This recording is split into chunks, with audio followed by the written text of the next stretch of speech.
people not receiving the kind of a service that they expect. Some complaints have even been about the attitude of public officials, so they would complain about that. So it could be in the Ministry of Agriculture, could be complaints against the Ministry of Health. If they have been discriminated against or receive poor service in the Ministry of Health, they could complain about, and they have complained about the finances, sometimes the taxes, property tax, and so on. So all the services that people receive from the ministries, if they are dissatisfied, they come to us, and we can reach out and investigate on their behalf. But as I said before, they must first lodge a complaint, written or otherwise, with the head of department or the permanent secretary, whoever. And if they're dissatisfied, they could come to us. So all the ministries, some more than others, some complain about the police, but we always tell them that the police they have their strengths and have their weaknesses, but they have to follow protocol and procedures. So they are varied.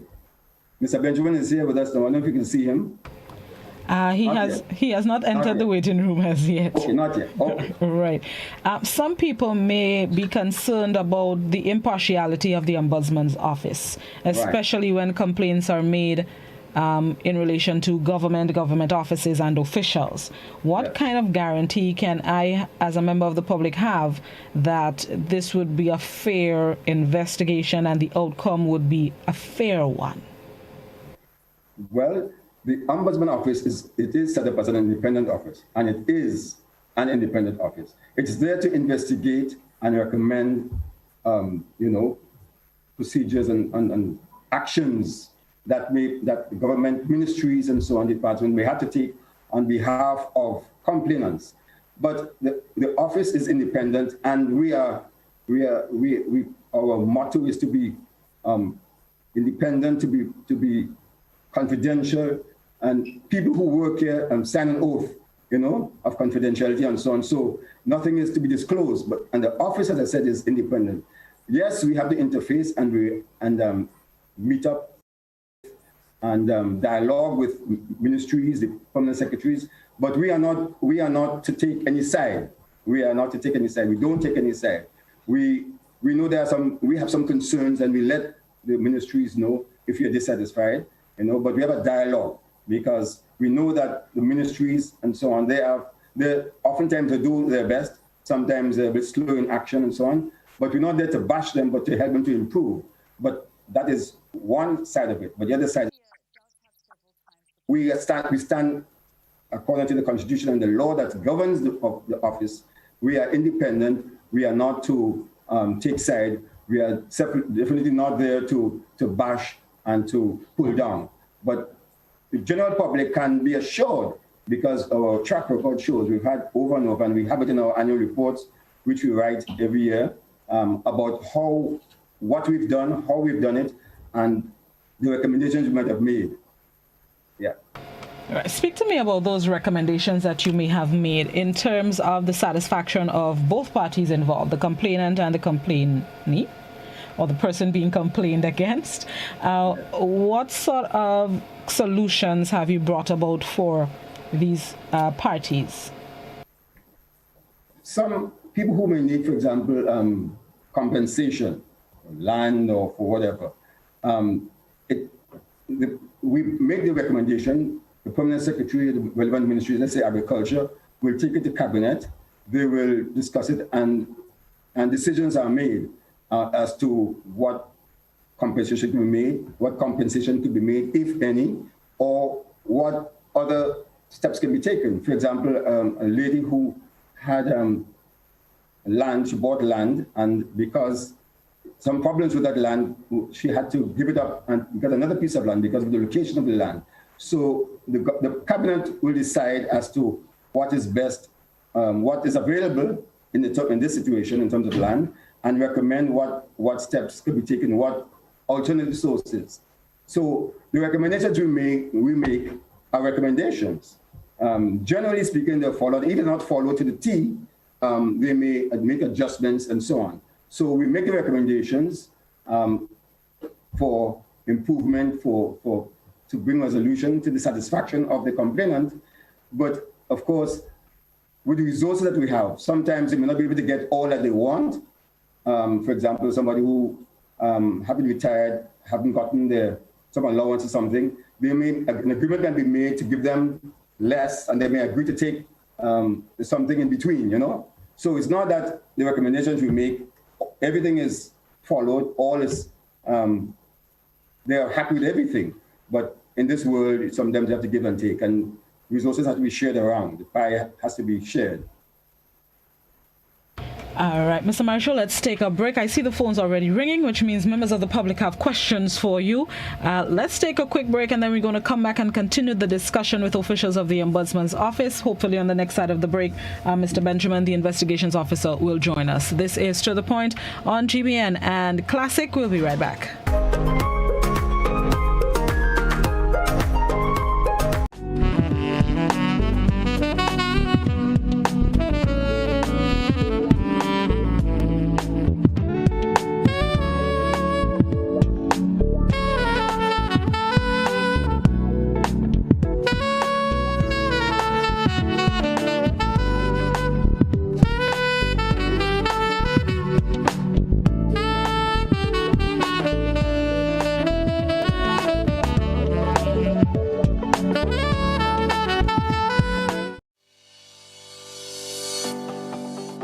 One day, I woke up and, they painted a set of pedestrian crossing all along the streets. Nobody told us how to use that thing properly. I know how. You're serious?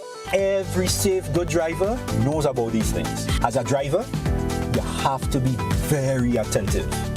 You're coming up close to a pedestrian cross, you start slowing down immediately, looking to see if there's any pedestrian on the side getting ready to cross. If there is, you stop on the line that is a certain distance before the crosswalk.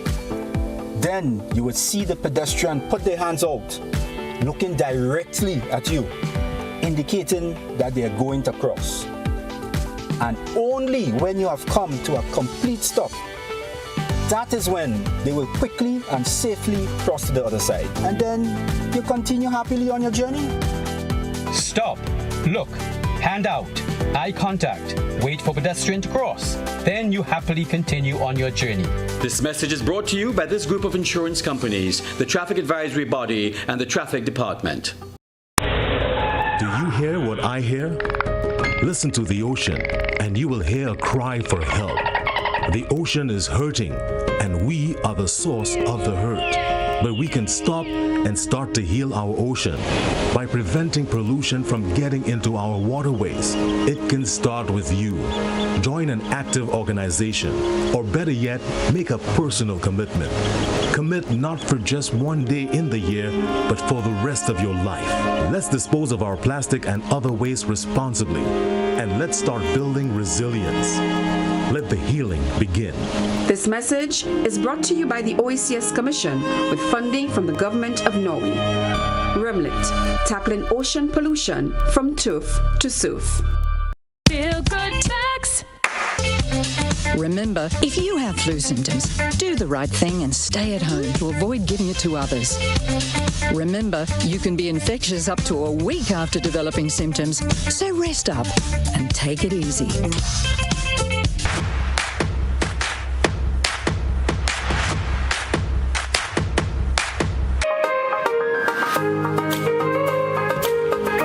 Welcome back to The Point. We're speaking with officials of the Grenada Ombudsman Office. The Ombudsman, Mr. Ronnie Marichaud, is our current guest.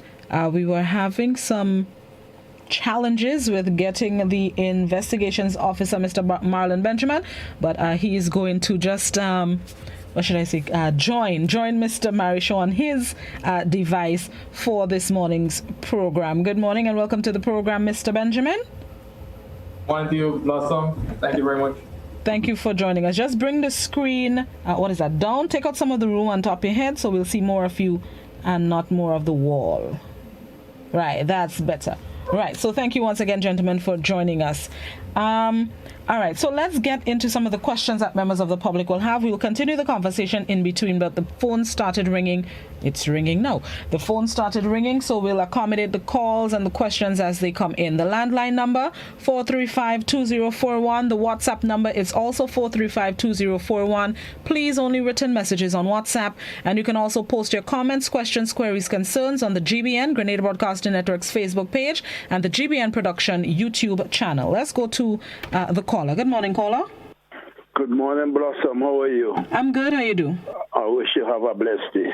Many happy returns. I'm Mr. Carl Sylvester calling from the Glen. I'm an amputated patient here.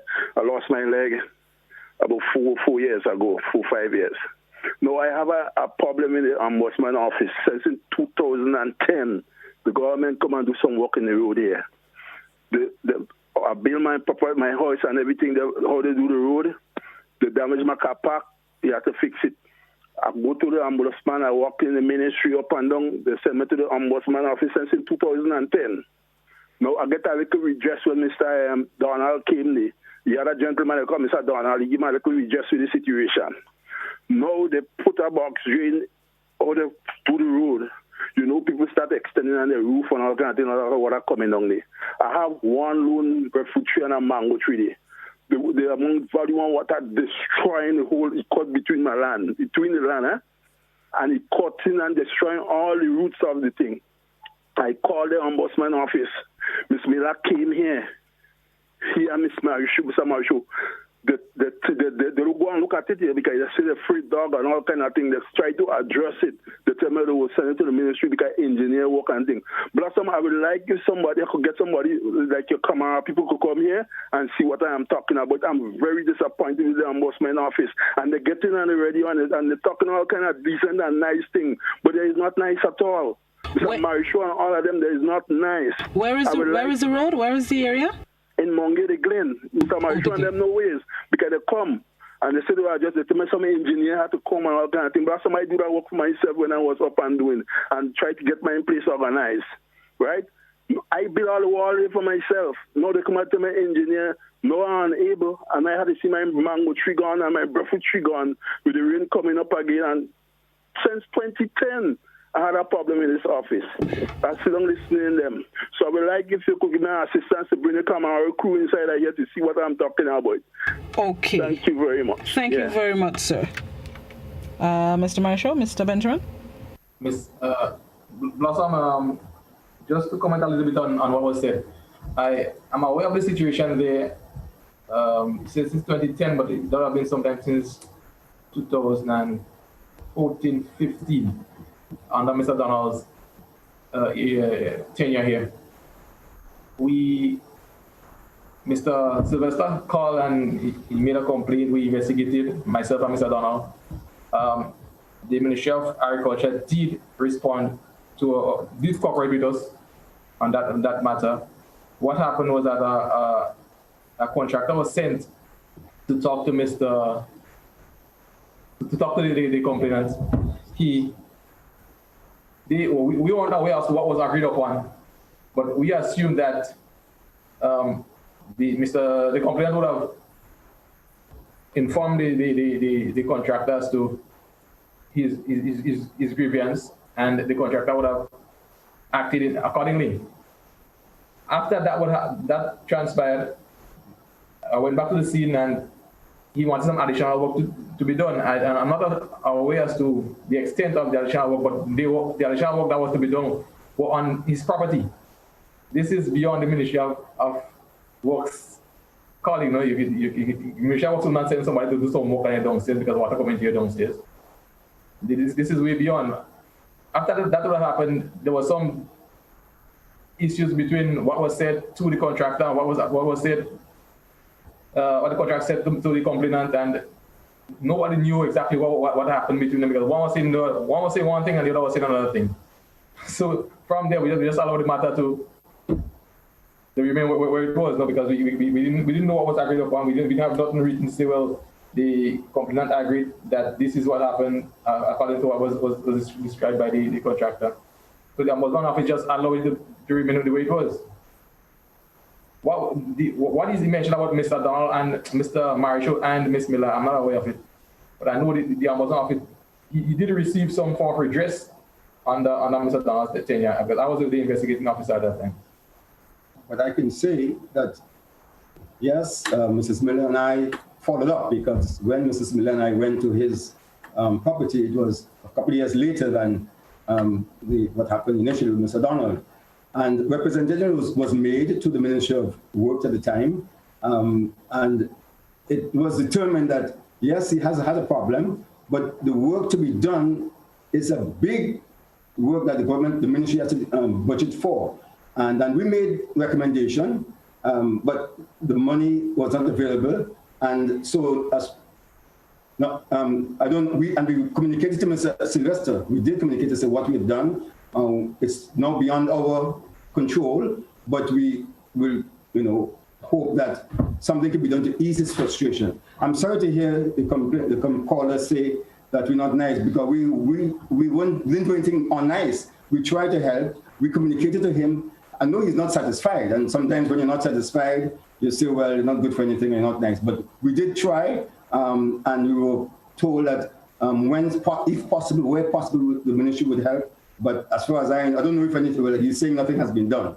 But it's not that the Ombudsman Office did not represent him, did not make recommendations to help the situation. There is another comment on the WhatsApp. Somebody said that they went to the Ombudsman Office on more than one occasion, and a decision was made before they presented their case, because the Ombudsman before this one was friends with the person complained about.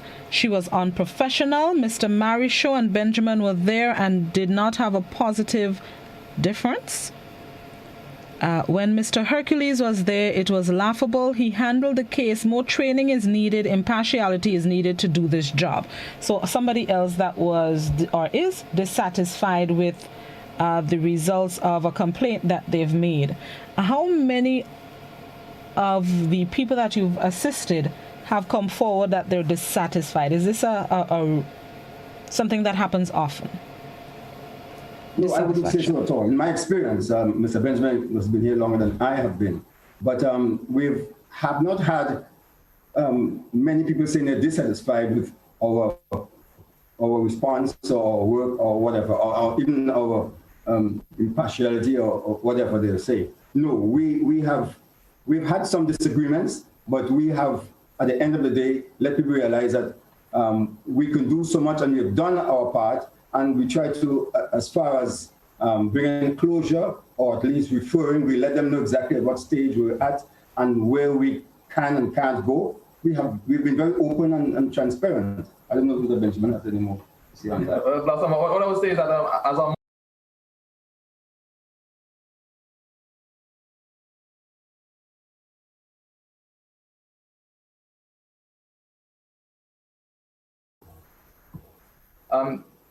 and even at the court level, you go to the court and the judge make a ruling. You might not be satisfied with what the ruling is, but the law is the law. Nobody's bigger than the law, and we act accordingly. We act within our jurisdiction. So if somebody's not satisfied with the results of their complaint, it doesn't necessarily speak to that the fact that justice wasn't served. And additionally, the Ombudsman Office is not the last. It's not the last stop. If you come to the Ombudsman Office and you think that you're not satisfied with what was done, then you can still go. You can still go on further. You can take the matter to court. All right. Good morning, caller. Good morning. Morning. Right. A pleasant good morning to you and the guests from the Ombudsman's office. This is Earl Maitland speaking. I've been listening to what is happening, and it seems that we have more stories of failures than successes when it comes to the office. Now, as somebody who has had a representation from the Ombudsman's office since 2016, and my case, a simple labor case, has not been successfully accomplished, right? I can safely say that I think what we need to do is to ensure that the Ombudsman's office has some level of authority. As the gentleman there is saying, they can only act within their jurisdiction. Now, one of the issues that we have is that the Ombudsman's office, according to law, can only make a recommendation. So that means they are basically being paid just to write a letter, making a recommendation, and then we have persons sitting in authority, for instance, the Minister of Labor. They would have been making recommendations to this gentleman to do his job. For instance, to follow Section 82, Part 4 of the laws of Grenada, and he has blatantly refused. So what we need to do is try to get laws that would empower the Ombudsman's office, so that with the observation that we're seeing now, where they lack independence, I would say, that would be, it would be undone. And most likely then we would get some type of justice in Grenada. But it is my personal opinion that office has been designed not to accomplish anything, but just to give the perception that it does. And once again, based on the law, they have many restrictions. So we as the Grenadian people, the taxpayers, have to ensure that the Ombudsman's office would have the authority to discipline or to direct whatever justice is necessary. Right? So thank you. Thank you very much. Sirs? Yes, I would just like to comment on Mr. Caller's input. We appreciate what he has said. I disagree with him when you say we lack independence, because we are independent. I do agree with him that the legislation could be amended. We can because that is being looked at this time. Possibly expanding the office and making it more, put legislation in place to be able to deal with other human rights issues more than not just with maladministration and other things. So that is being looked at. We hope that COVID is over, and that the government, our country, will, because we might be the first in the region to have this expanded role. But the ombudsman place is very important. Nevertheless, it's limited, it's important. And so I want to just assure him of that, and to say that we make recommendations, but the recommendations are still better than nothing. And to say that the office, we have a few of us here, 4 in the office right now, but in the region, there are ombudsman offices, some larger, some been around for a much longer time. There's the ombudsman in St. Lucia is less, the numbers are less. So we do well with what we have, but we look forward to, maybe later on expanding, being able to respond more to broader issues. I remember just finally what you said this morning about being thankful. I think we have a lot to be thankful for. We have a lot we can get done, but there's a lot more to do. We could always have more, but we could always have less. And we have a lot going for us, and we want to continue to build on it and do what we can to help. Yes, Ada, let me say, Blossom, there's no ombudsman office in the region and a holdout that has the authority to instruct or direct the public authority or statutory body as to accomplish a given goal or task. What we actually do, these offices are really to enhance the services of the government and statutory bodies. So, in addition to that, the saying that we cannot do anything or when we do something, or when we make a recommendation, no one responds or act upon our recommendation is not fair in itself, because if a minister, the Ombudsman office make a recommendation to a public authority, for example, Mr. Milton was talking about the Minister of Labor, more often than normally the minister would, in the interest of good governance, in the interest of good governance, would adhere or try to come to some common grounds with the ombudsman as to have the matter resolved. So saying that the ombudsman office just established right away is not fair at all. A question on Facebook. Somebody on Facebook says, ask the two gentlemen to state at least one success story of their office. The caller or the callers are not the only ones who had gone to the office and are dissatisfied. When you speak to people who have issues with the state and this office is recommended, you wouldn't like to hear those comments. Can you highlight one success, can I call it a success story, or a incident or a situation where the complainant came out satisfied? Yeah, definitely there are multiple, but one that really stands out to me is one with was a teacher. He got employed by the government as an agronomist in the Ministry of Agriculture. Around the revolution time, he got trapped in crossfire, got shot, and had to be flew away to the US for treatment. Came back in the service, and he was given the job as a teacher in a secondary school. And due to there was an administrative issue, because he at the time when he got shot in crossfire, he was employed as a agronomist. When he came back, they gave him a teacher position, which is lower than the agronomist position. And so he worked as a teacher for the whole career. Towards the end of his career, he was seeking pension and gratuity and so forth. And he had to be given a pension and gratuity according to his the position for which he was employed for initially. That is the agronomist position.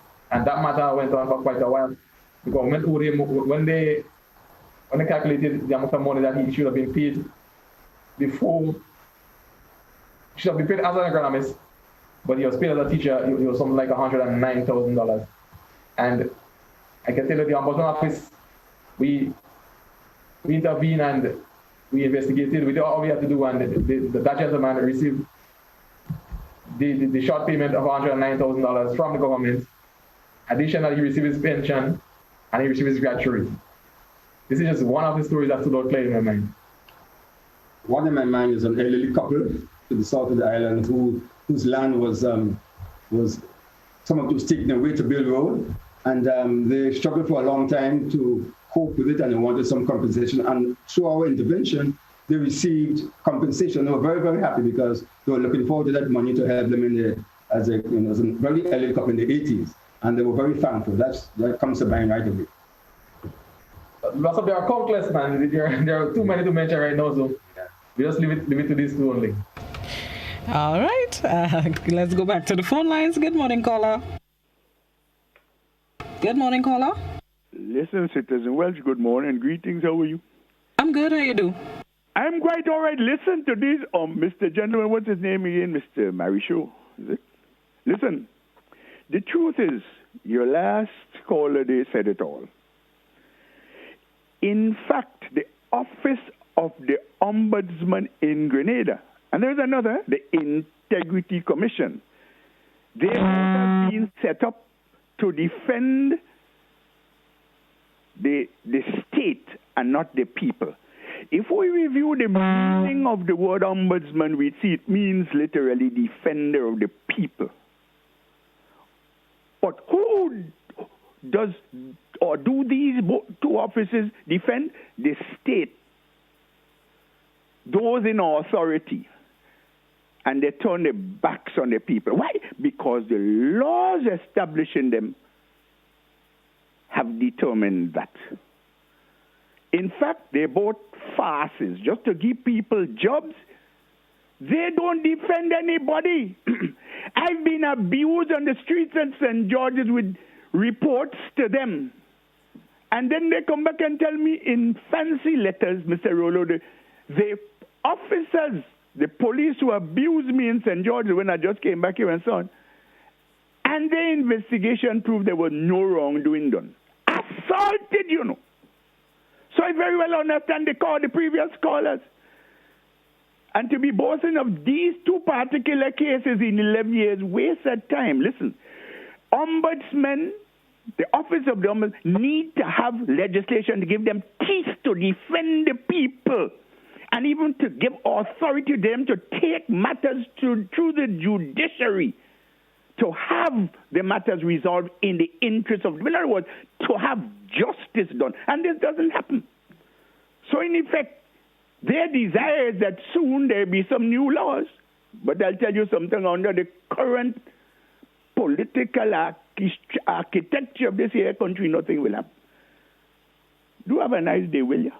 Thank you very much. You enjoy yours as well. Gentlemen? Citizen Rolo, thanks for your comments. As Mr. Marshall highlighted before, the Ombudsman Office and the powers that be understand that as society evolves, the new demands will be made on the office. And so our legislation has to be improved as to accommodate those demands. So there are talks and feasibility study as to the expansion of the office into a National Human Rights Institute, whereby more complaints from a broader sector of society can be addressed. So it's a work in progress. So let me further ask to what Citizen Rolo asked. Is there anything that you think can be done to help the Office of the Ombudsman help members of the public? Because from the stories that are the callers, the comments, people are not very satisfied / confident in getting redress if they go through the Office of the Ombudsman. What do you think can be done to help the office help people? A lot of what we do is to, the complaints that we receive from the public, as I said, those that we have some authority to investigate and deal with, is against, as I said before, the public authorities, the ministries and departments. So there must be, and there is, communication and dialogue constantly with the different departments, read the complaints. We over the years have had some successes, some things we are proud about. We have been unhappy sometimes, frankly, with some of the responses from the different ministries. Some of the officials who should do their work have been slow, delinquent, and so we've pulled them up on that. But we have a number of cases that we have to deal with. I wouldn't call who has to deal with it because he's a very, very busy man. But still, when the complainants come to us for answers, and we don't have the answers because we haven't been able to reach this official who has to supply the answers, there's a problem. But we have to keep trying. We persevere. We don't dare to blame or to slash people. Certainly not through this media, but we express our dissatisfaction when we are dissatisfied with the response or lack of from the different ministries and officials there who's supposed to furnish us information or try to help us resolve the case. That's one thing I think that could be added as to properly serve the public is that expand the jurisdiction of the ombudsman to not investigate only public authorities and statutory bodies, but take on every single complaint from whatever sector in society. Hold on, I'm thinking about how to ask the question. The Office of the Ombudsman is here to help. What sort of responses have you gotten from the people who the complaints are being made about / against, specifically government officials, whether it be ministries, departments, or so?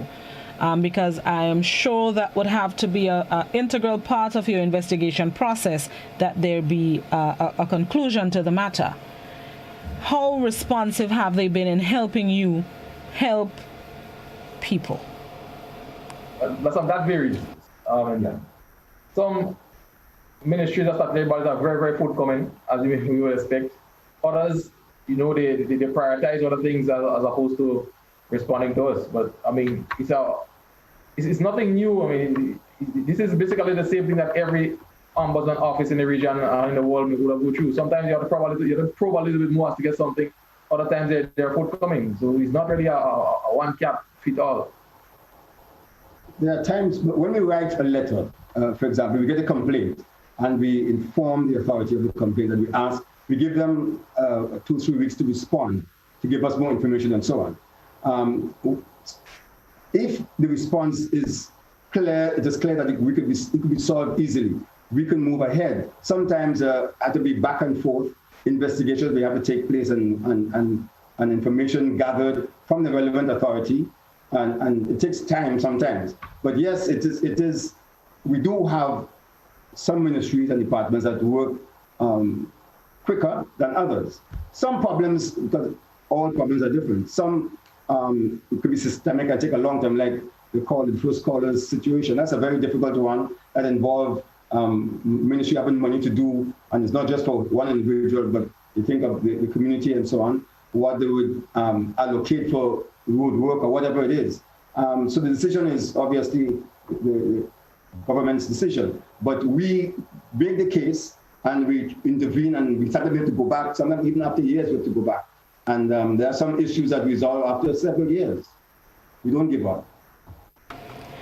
Let me go back to Facebook. Somebody on Facebook says, ask the gentleman how many times they have written to the Minister of Labour since 2016 to execute Section 82.4 of the Employment Act. To date, the honourable gentleman has refused with no redress. Blossom, the number of times that the office would have written to the Minister of Labour, I don't think that's necessary to comment on also, but I don't think there were many times that we call on the Minister of Labour or the Labour Commissioner to address certain issues and they refuse. The gentleman who actually made this comment, I can clearly state that the Minister of Labour actually facilitated audience with that particular individual on more than one occasion for sure, and he wasn't forthcoming. So if you have so much of a burning desire to see the Minister of Labour and the Minister of Labour give you a time and a date as to when to see him, and you refuse, and even if it's just one occasion, and how important is that desire to satisfy? You want audience so much that you're refusing. This is confusing. If I have a complaint against the Ombudsman Office, where do I go with that complaint?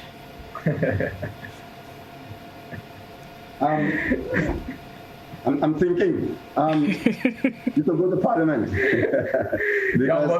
Yes, you can go to Parliament because we're answerable to Parliament. Our report at the end of every year, or for every past year, an annual report is submitted to Parliament about the situation, what we've done, how we've done it, what we failed to do, what we put in, and so on. So I think there's no one body you go to, but Parliament.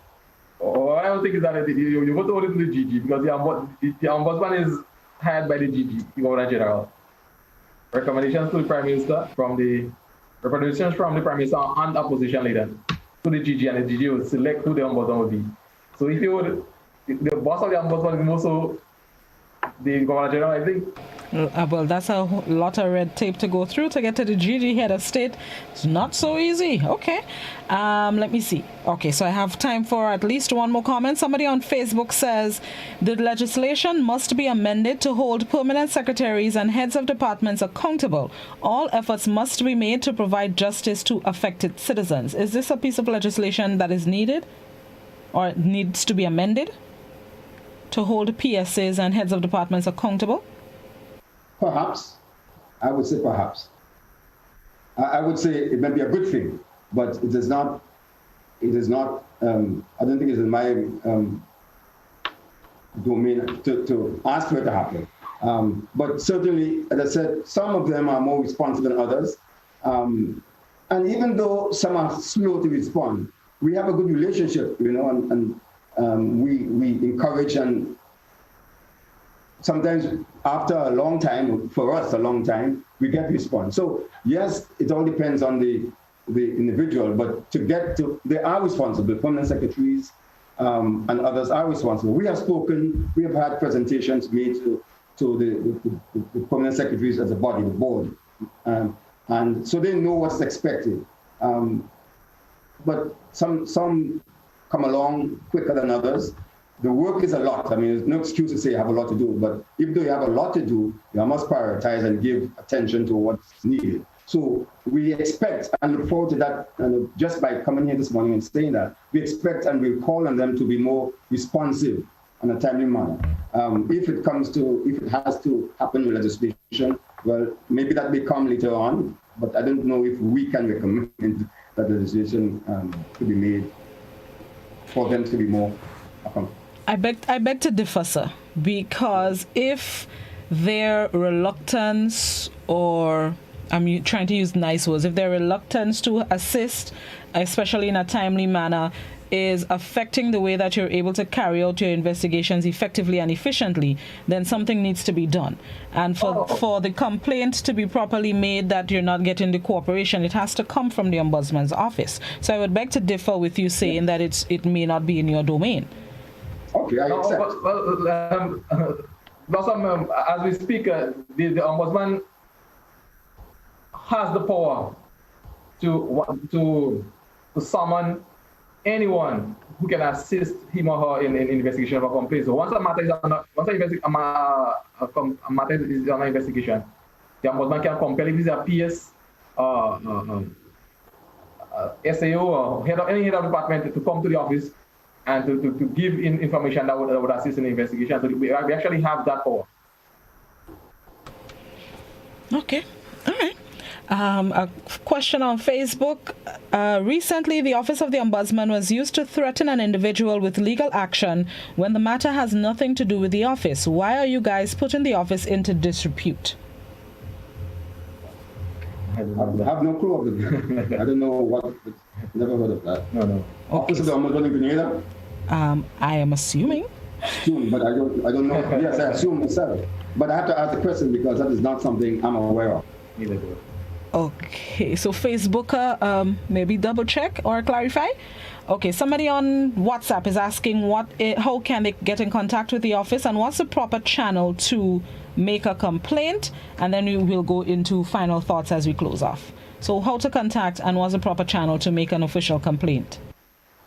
Well, the phone number is 435-9315 or 9316. So they can call 435-9315-9316. They can also email, the email address is ombudsmangd@spiceisle.com. Ombudsman, one word, GD, one word, lowercase, @spiceisle.com. They may come into the office. The office will open from 8:30 to 4:30 every day. We have, last year in the COVID time, we had adjusted our hours a bit. And so now we're back fully to all the hours, but we're limited space, so we can't have a gang of people coming at one time. One, possibly two at a time. And of course the protocol is distancing and so on. So they can come in. People can come into our office Monday to Friday, or they may they could Facebook, WhatsApp, Facebook. We have a page as well. Yeah. So there are ways that they can contact us via these ways and make complaints, or they may write and post, or suddenly email a complaint. We have had complaints from Grenadians who are abroad. They email us, so that could be done as well. All right. Any closing comments, gentlemen? I want to start then. Thank you very much. It's been a good experience. A little bit, for me personally, but I'm glad to have had it, and I am happy that at least we have got this opportunity through this platform to speak about what we're doing, how the challenges we have, and the fact that we will continue and try to improve on where we have to improve, but be there for people. They can rest assured that the office is independent, and it will continue to ask questions. First of all, to listen to people, to investigate, sometimes formally, sometimes informally, and do what we can to bring a solution. I want to thank you, and I want, before I end, to just say on behalf of the office, as we all are in Grenada, are very concerned of St. Vincent. We pray for them, we wish them well. And there is no office of the Ombudsman in St. Vincent, but people need a lot of assistance, and we are giving as well as other islands. So I just want to thank you again. No problem. Mr. Benjamin? No, I just want to thank you again for having us again, and this media. When we want to let the public know as Mr. that we're independent, we're confidential. Once you come in and make a complaint, your matter will be treated confidentially. We will update you on every step of the way through your investigation of your complaint until the closure. One concern that we mentioned earlier, that justice, justice, even if you're not satisfied with what happened, doesn't mean that justice is not served.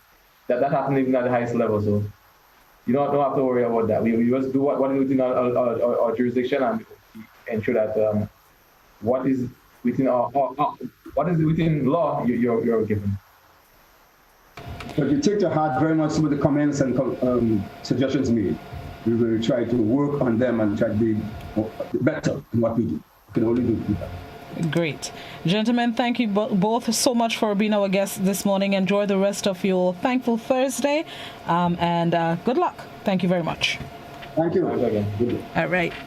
Those were officials of the Ombudsman's Office, the Ombudsman Ronnie Mary Show, and the Investigations Officer Marlon Benjamin. Thank them both for being our guests, and thank you, viewers and listeners, for tuning in to The Point this morning. Always appreciate your listenership, your viewership, and your time. Enjoy the rest of your Thursday. I'll be back tomorrow morning, God willing. Have yourselves a good one.